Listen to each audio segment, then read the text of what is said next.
तो दोस्तों, मैं Dharmendra Singh super news study की ओर से आप लोगों का हार्दिक स्वागत करता हूं। तो दोस्तों, आज हम पार्लियामेंट संसद पढ़ने वाले हैं। क्या पढ़ने वाले हैं? संसद।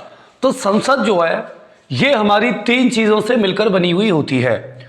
एक इसमें होता है प्रेसिडेंट, एक होती है लोकसभा, एक होती है राज्यसभा। अब इसके लिए अलग अलग आर्टिकल्स रखे गए हैं। इसको याद रखने का तरीका, जैसे कि आप याद रखिए, संसद का जो उल्लेख है वो 79 अनुच्छेद में है। किसमें है? ये जो है राज्यसभा और लोकसभा। तो देखिए, यहां से एक ट्रिक बना सकते हैं, सरला। क्या हो जाएगी? सरला।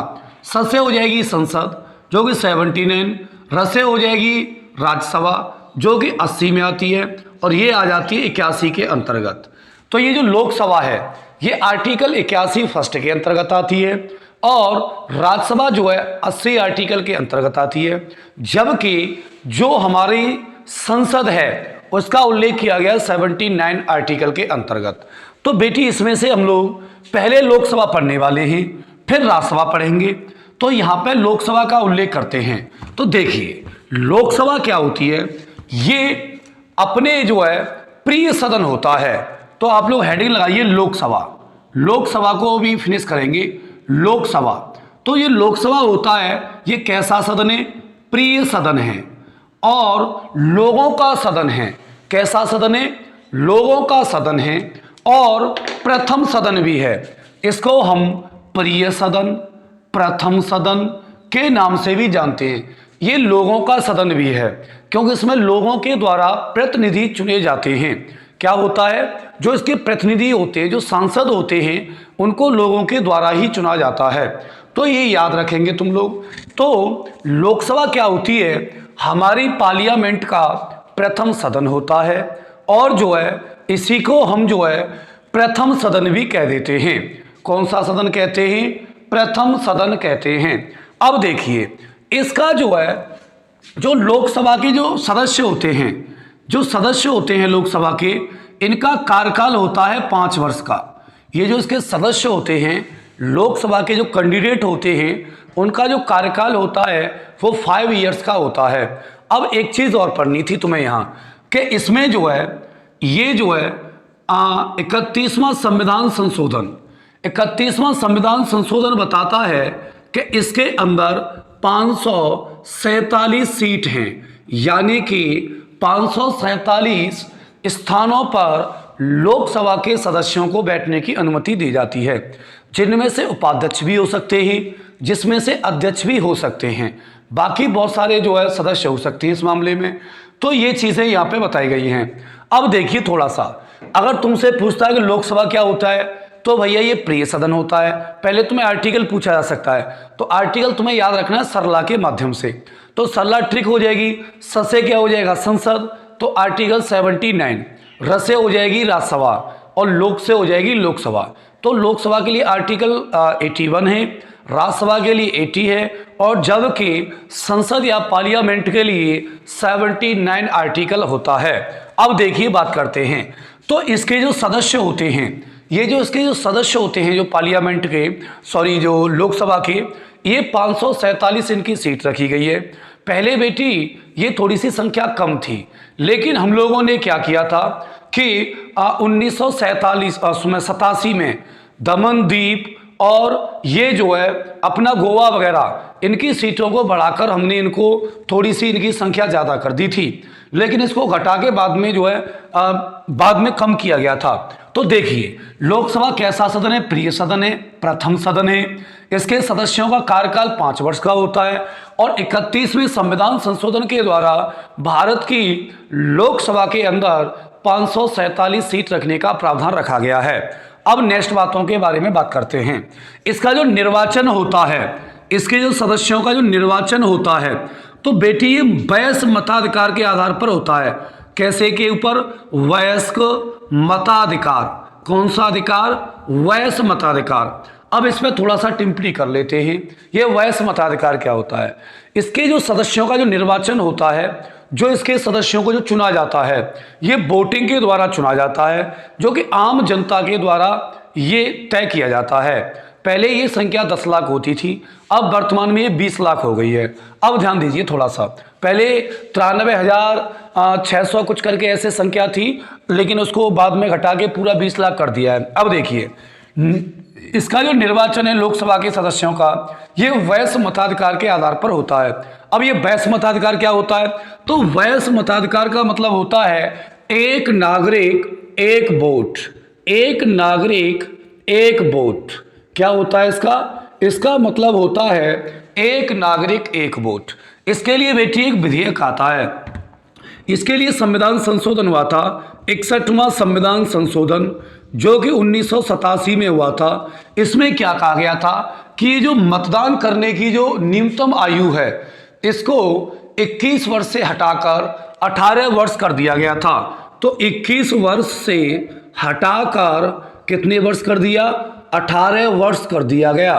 तो ये जो मत डालने का जो अधिकार है, जो वोट डालने का जो अधिकार है, ये आपको 1987 के अधिनियम यानी कि उससे आता एक्ट से। इसमें क्या कहा गया है कि 61वां संविधान संशोधन है भैया, 1987 में होता है। और 21 वर्ष जो मतदान करने की जो आयु थी, जो लोग वोट डालते थे एक दूसरे के लिए, जो अपना प्रतिनिधि जो चुनते थे, अपना जो सदस्य चुनते थे, तो उसके लिए लोगों को 21 वर्ष तक इंतजार करना होता था वोट डालने के लिए, अपना प्रत्याशी चुनने के लिए। लेकिन 1987 में क्या हुआ कि इस आयु को 21 वर्ष से हटाकर 18 वर्ष कर दिया गया है। आप लोगों को ये क्वेश्चन एग्जाम में कई बार पूछा जाता है कि किस संविधान संशोधन के द्वारा मतदान करने की आयु सीमा 21 से 18 कर दी गई है। तो 61वां संविधान संशोधन के द्वारा कर दी गई है। और इसके लिए एकल सदस्यीय चुनाव की प्रणाली रखी गई है।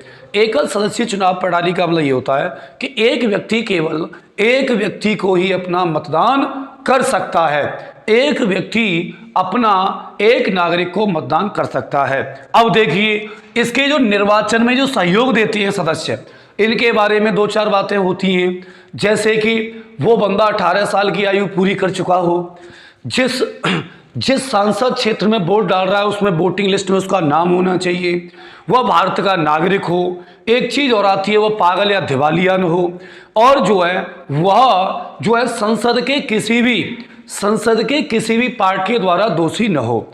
तो इसके लिए ये लोग इसके निर्वाचन में भाग ले सकते हैं। यानी कि लोकसभा के सदस्य को केवल वोट डालने का अधिकार किसको है?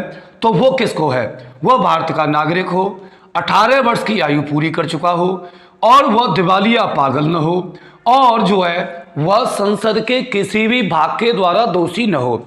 अब यहाँ एक शब्द आता है बेटी दिवालिया। देखो पागल माने तो आप लोग कॉमन सेंस की बात है जान लेंगे, लेकिन शब्द होता है दिवालिया। दिवालिया का मतलब ये होता है जो गवर्नमेंट का दोषी होता है, जो गवर्नमेंट के पैसे को यूज कर बहुत सारी चीज़ों को दबा के बैठता है, उसे कहते हैं दिवालिया। तो देखिए लोकसभा एक प्रिय सदन, प्रथम सदन हो गया। इसके सदस्यों का कार्यकाल 5 वर्ष का होता है। 31वें संविधान संशोधन के द्वारा 547 सीट का प्रावधान है। इसका जो निर्वाचन होता है, इसके निर्वाचन में जो भाग लेते हैं वो वयस्क मताधिकार के आधार पर लिया जाता है। वयस्क मताधिकार का मतलब ये होता है एक नागरिक एक वोट। इसमें यह कहा गया है कि 61वां जो संविधान संशोधन है, इसके द्वारा मतदान की आयु सीमा 21 से हटाकर 18 कर दी गई है। कितनी कर दी गई है छोटे? 18 कर दी गई है। अब बेटी थोड़ा सा ध्यान रखते हैं। अब लोकसभा का कार्यकाल, तो देखिए लोकसभा का जो कार्यकाल है वो तुम्हें छोटे शब्दों में लिखना है। लोकसभा का कार्यकाल, तो ये जो कार्यकाल आता है ये आता है 82 आर्टिकल के अंतर्गत। 82 या 88 लिख सकते हैं हम लोग। 88 सेकंड के जरिए 88 सेकंड के जरिए लोकसभा के कार्यकाल के बारे में उल्लेख किया गया है कि इसका जो है जो सदस्य हैं, इसका जो कार्यकाल होगा वो 5 वर्ष का होगा। कितने वर्ष का होगा? पहली बात तो यह है कि इसका कार्यकाल कितना होगा? 5 वर्ष का। ये भंग हो सकती है, ये 5 साल से पहले भी क्या हो सकती है? भंग हो सकती है। एक चीज और आती है कि जो लोकसभा होती है वो प्रधानमंत्री के प्रति उत्तरदायी होती है। यानी कि जो मंत्रिपरिषद होता है, कौन सा? मंत्रिपरिषद। तो मंत्री जो परिषद होती है ये किसके प्रति उत्तरदायी होती है? मंत्री परिषद लोकसभा के प्रति उत्तरदायी होती है। लोकसभा के प्रति उत्तरदायी होती है। क्या होती है? उत्तरदायी होती है। ये चीज थोड़ा सा हजम करो इस चीज को, ये कई बार एग्जाम में पूछा जाता है कि जो मंत्री परिषद होती है, जो कैबिनेट स्तर के जो मंत्री होते हैं, जो हमारे केंद्रीय लेवल के जो मंत्री होते हैं, उनका जो चयन होता है वह लोकसभा के सदस्यों से ही होता है। इस बात को भी आप लोग याद रखना। अब एक चीज यहां पे आती है कि आपातकाल की घोषणा में, किसकी कंडीशन में? आपातकाल की घोषणा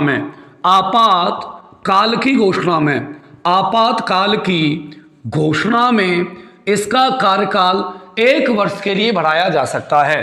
कार्यकाल 1 वर्ष के लिए बढ़ाया जा सकता है। क्या हो सकता है? बढ़ाया जा सकता है। किस सिचुएशन में? जब आपातकाल की कंडीशन हो देश के अंदर, जब, तो हम इसके कार्यकाल को बढ़ा सकते हैं। क्या कर सकते हैं छोटे? इसका कार्यकाल बढ़ा सकते हैं। ऐसा हो चुका है 1976 में इसके कार्यकाल को 2 साल के लिए बढ़ा दिया गया है। इसके कार्यकाल को 2 वर्ष के लिए क्या कर दिया गया है? ग्रेटर देन कर दिया गया है। अब देखिए थोड़ा सा रिवाइजेशन करो इसका। लोकसभा का कार्यकाल है जो कि 88 सेकंड के अंतर्गत अनुच्छेद में आता है। बेटी ये अनुच्छेद याद रखना थोड़ा सा, क्योंकि बड़े एग्जाम में ये अनुच्छेद वगैरह बड़े डिटेल से पूछे जाते हैं। आप घबराना मत, मेरा साथ तुम्हारे साथ रहेगा। तो लोकसभा का जो कार्यकाल है वो 88 सेकंड के अंतर्गत आता है। इसमें ये कहा गया है कि भैया लोकसभा के जो सदस्य होते हैं इनका कार्यकाल 5 वर्ष का होता है। लोकसभा भंग की जा सकती है। मंत्री परिषद लोकसभा के प्रति उत्तरदायी होता है। आपातकाल की घोषणा में कार्यकाल को लोकसभा के को 1 वर्ष के लिए बढ़ाया जा सकता है, जबकि 1976 में आपातकाल की कंडीशन में लोकसभा के कार्यकाल को 2 साल के लिए बढ़ा भी दिया गया है। आप लोग यहाँ तक स्क्रीनशॉट लो इसका फटाक से, फिर इसके बारे में बाद में बात करते हैं। तो यहाँ तक आपका क्लियर हो गया होगा। अब हेडिंग लगाते हैं दूसरी। बेटी थोड़ा सा फास्ट चलते हैं चीजों को समझते। पदाधिकारी, यानी कि इसके कौन कौन से अधिकारी हो सकते हैं? पदाधिकारी बेटी इसमें एक तो अध्यक्ष होता है, एक इसका उपाध्यक्ष हो जाता है। ये अनुच्छेद आता है 93 के अंतर्गत। ये इसके जो पदाधिकारियों का जो वर्णन है वो आर्टिकल 93 के अंतर्गत आता है। इसमें क्या होता है कि एक अध्यक्ष होता है और एक उपाध्यक्ष होता है। इसके अंदर क्या क्या होते हैं? एक होता है इसके अंदर अध्यक्ष और एक होता है इसके अंदर उपाध्यक्ष। कौन होता है? उपाध्यक्ष। एक उपाध्यक्ष होता है और एक अध्यक्ष होता है। अब देखिए बेटी ये जो सांसद होते हैं, जो लोकसभा के सदस्य होते हैं, वही अपने में से एक बंदा स्पीकर का नाम चुनते हैं और एक जो है उसके सहयोग के लिए उपाध्यक्ष की नियुक्ति करते हैं। ये सब लोग अपने अपने आप में कर लेते हैं। एक चीज और आती है कि इसके जो पदाधिकारी होते हैं इनके अंदर ये इनका काम होता है कि कोई विधेयक को पारित करना है कि किसी विधेयक को नहीं करना है। तो ये जो हैं अपने जो है त्याग पत्र वगैरह ये इसको दे देता है और ये जो है अपना राष्ट्रपति को समर्पित कर देता है। तो इसके बारे में ये सब बातें आती हैं। देखो ध्यान दीजिए, इसके अध्यक्ष के बारे में आपको इतना ही याद रखना है कि इसका जो अध्यक्ष होता है ये इसका जो है लोकसभा का जो है अध्यक्षता करता है। यानी कि लोकसभा को भंग कराने का उद्देश्य केवल एक लोकसभा स्पीकर के पास होता है, न कि उपाध्यक्ष के पास होता हो। अगर कोई अव्यवस्था फैल गई हो लोकसभा के अंदर तो अध्यक्ष जो है उसको लोकसभा को भंग कर सकता है, यानी कि उस बैठक को नेक्स्ट टाइम के लिए पोस्टपोन कर सकता है। ये इसके बारे में बहुत सारी बातें आपको बता दी जाती हैं। अब देखिए, अगर इसके सदस्यों को अपने पद से हटाया जा रहा है, अगर इनके पद को हटाया जा रहा है तो बेटी अविश्वास कौन सा लगाकर? अविश्वास प्रस्ताव लगाकर। कौन सा प्रस्ताव लगाकर? अविश्वास प्रस्ताव के द्वारा 14 दिन पहले अवगत कराना पड़ेगा। 14 दिन पहले अवगत अवगत कराना पड़ेगा। अवगत बोले तो इनको बताना पड़ेगा कि भैया तुम पर जो अविश्वास प्रस्ताव लग रहा है, तुम अपने पद से जो है काम गड़बड़ कर रहे हो, आपको जो पद दिया गया आप अपने पद से विमुख हो गए हैं, इसके लिए तुम लोगों को यहाँ से क्या किया जाता है, हटा दिया जाता है। क्या होता है, हटा दिया जाता है। तो इसके पदाधिकारी का उल्लेख आता है 93 आर्टिकल के अंतर्गत। तो इसके पदाधिकारी दो होते हैं, एक अध्यक्ष होता है और एक उपाध्यक्ष होता है। अब इनको हटाने का प्रावधान कैसे है, तो इनको अविश्वास प्रस्ताव लगाकर हटा सकते हैं, जो कि 14 दिन पहले अवगत कराना होता है। जो कि 14 दिन पहले क्या करना होता है, अवगत कराना होता है। अब देखते हैं कि लोकसभा का सदस्य बनने के लिए क्या क्या आयु सीमा या क्या क्या योग्यताएं हो सकती हैं। तो लोकसभा का सदस्य, तो लोकसभा का सदस्य बनने के लिए, लोकसभा का सदस्य बनने हेतु, तो लोकसभा का सदस्य बनने हेतु सबसे पहली बात ये होती है कि बंदे को 25 वर्ष की आयु पूर्ण कर चुका हो। 25 वर्ष की आयु, 25 वर्ष की आयु पूर्ण कर चुका हो। कैसी कर चुका हो, पूर्ण कर चुका हो, ये बात सबसे पहली बात आती है। एक और चीज़, यह भारत का नागरिक हो, और बहुत सारी बातें हैं। वह संघ अथवा राज्य के किसी लाभ पर हो न हो, कहने का मतलब राज्य सरकार और केंद्र सरकार के किसी भी लाभ के पद पर न हो, कहने का मतलब सरकारी अधिकारी वो न हो। एक हो जाता है वो पागल अथवा दिवालिया न हो। एक हो जाता है कि संसद के किसी भी सदन के द्वारा उसे अयोग्य घोषित न किया गया हो। अयोग्य का मतलब उसकी योग्यताओं पर संशय किया गया हो। अब देखिए भैया, और उसका जो है लोकसभा के लिए सदस्य बनने के लिए भारत के किसी भी स्थान की नामांकन संख्या में, यानी कि वोट लिस्ट में उसका नाम होना अति आवश्यक है। कहने का उद्देश्य मेरा ये है, मेरा अभिप्राय ये है कहने का कि ये जो लोकसभा के जो सदस्य होते हैं, ये इसका चुनाव जीतने के लिए, इसका वोटिंग करने के लिए हम लोगों को भारत के किसी भी स्थान की वोटिंग लिस्ट में नाम होना जरूरी होता है। ऐसा नहीं होता है कि जैसे मैं मथुरा से चुनाव लड़ रहा हूं तो मेरा मथुरा की ही वोट लिस्ट में नाम हो, ऐसा कोई प्रावधान नहीं है। हमारे माननीय मोदी जी गुजरात के रहने वाले हैं, जबकि अपने वहाँ से प्रयागराज वाराणसी से वो सांसद हैं। तो इसका रीज़न ये नहीं होता है कि कोई भी व्यक्ति कहीं का भी हो वो भारत में सदस्य बनने की उम्मीदवारी रखता है।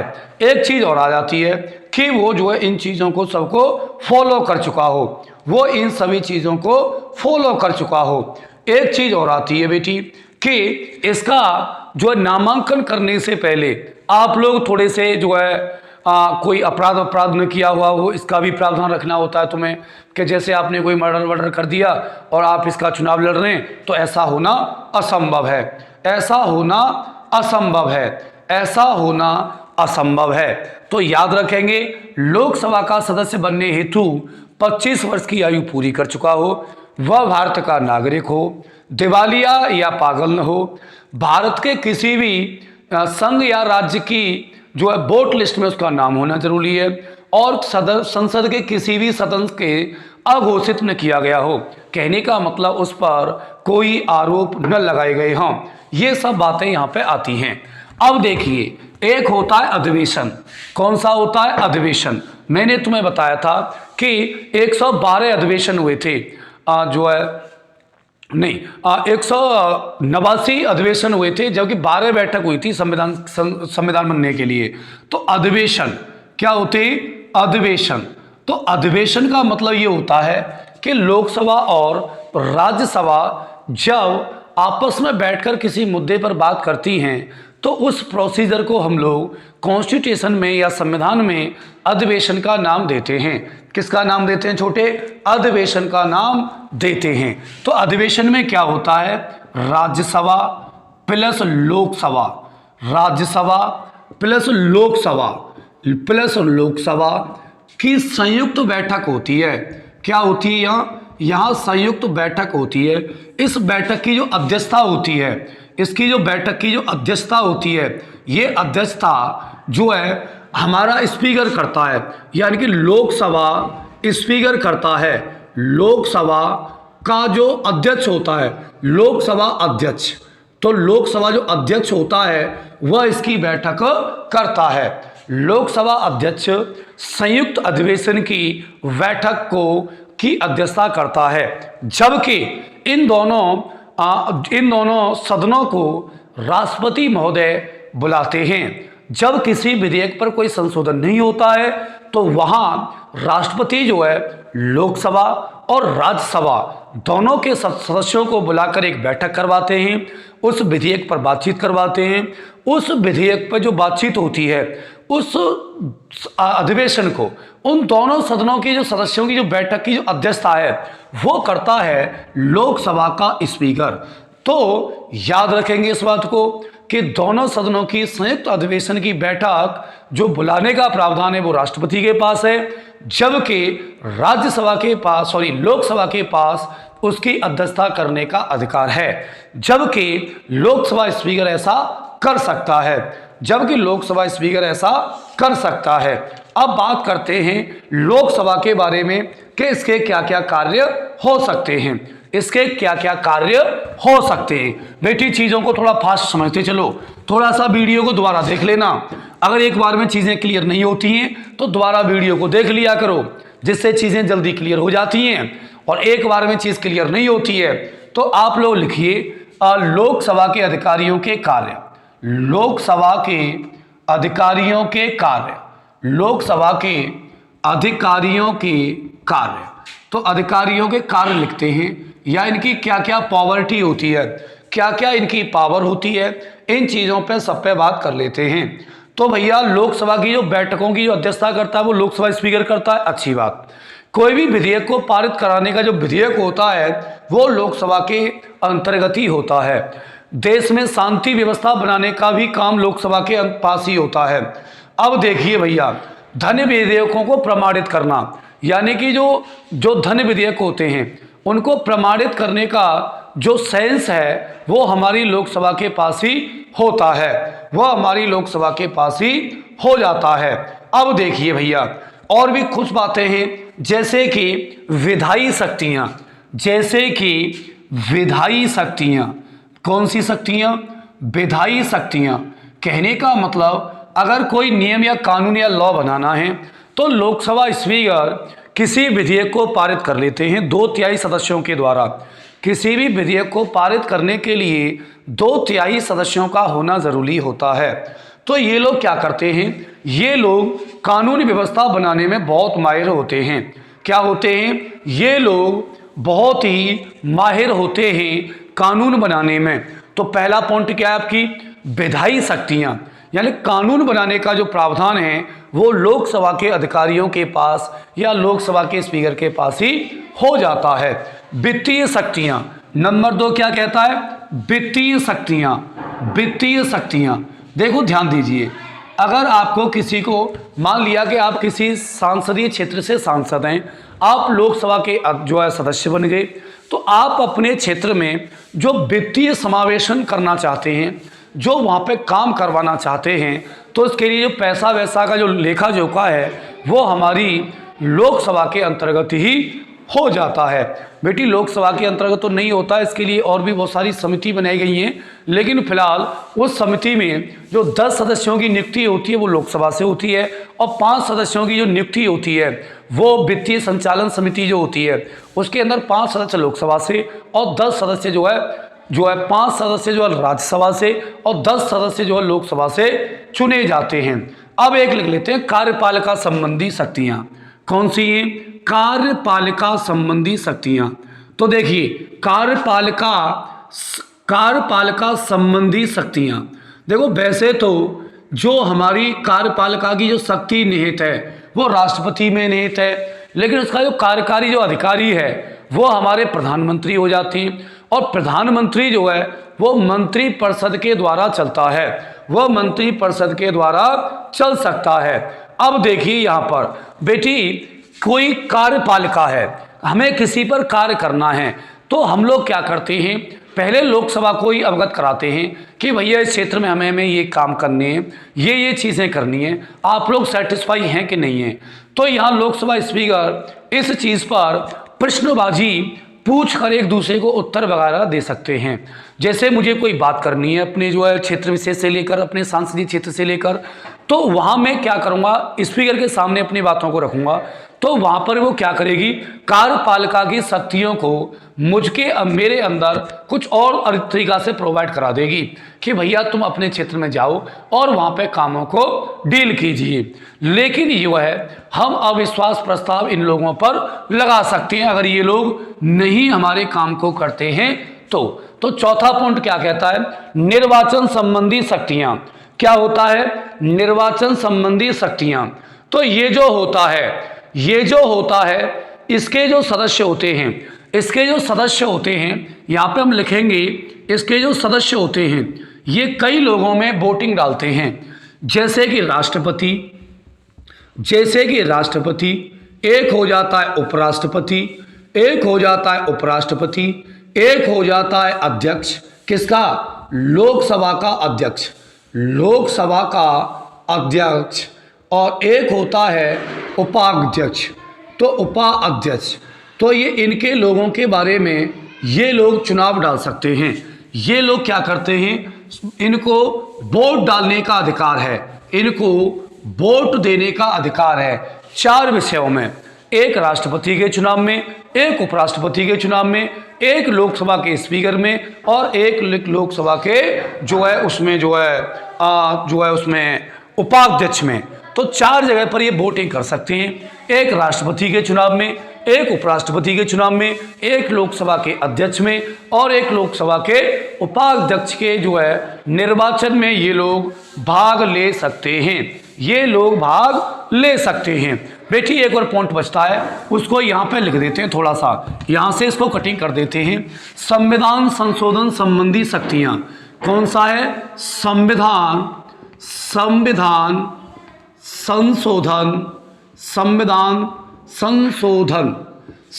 संशोधन संबंधी अधिकार।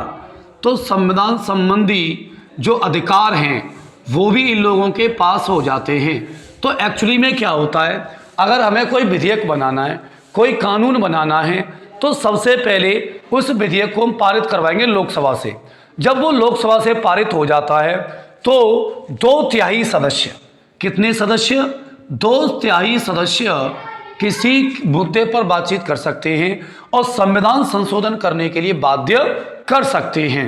क्या कर सकते हैं, बाध्य कर सकते हैं। तो इस बात को याद रखना कि लगभग 2/3 सदस्य संविधान संशोधन के लिए जरूरी हो जाते हैं।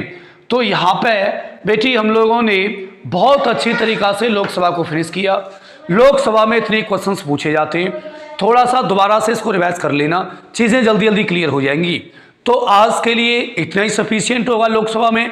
नेक्स्ट बातें हम लोग अगली नेक्स्ट वीडियो में करेंगे जो कि राज्यसभा से संबंधित होगी। तो चलिए आज के लिए इतना ही सफिशिएंट है, शेष बातें हम लोग कल करेंगे। तो चलिए अपना ख्याल रखना, अपने घर वालों का ख्याल रखना, कोविड-19 योद्धाओं का ख्याल रखना और वैक्सीनेशन में सहयोग देना।